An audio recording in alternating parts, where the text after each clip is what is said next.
শাহজাহানপুর জেলার শহীদ মুখলেসুর রহমান উচ্চ বিদ্যালয় মাঠে বড় মারাফত রহমান কোকো স্মৃতি ফুটবল টুর্নামেন্ট 2024-এর মেগা ফাইনালে আজকে যে দুই দল পরস্পরের মোকাবেলা করছে শক্তিশালী চুপিনগর ইউনিয়ন বনাম মাঝিরা ইউনিয়ন। ইতিমধ্যেই শাহজাহানপুর উপজেলা ছাত্র দলের সম্মানিত সভাপতি আব্দুল্লাহ বিন ছোটন যার নেতৃত্বে চমৎকার একটি টুর্নামেন্টের পরিসমাপ্তি ঘটতে যাচ্ছে আজকে।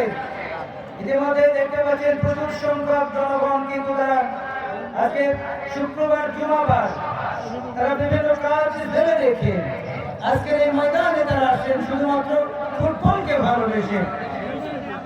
ঐতিহ্যবাহী বগুড়ার এই উপজেলা যে ফুটবল পাগল মানুষ তার প্রমাণ দেখেন। ইতিমধ্যে গ্রাউন্ড কিন্তু একেবারে দর্শকের কানায় কানায় পরিপূর্ণ হয়ে গেছে।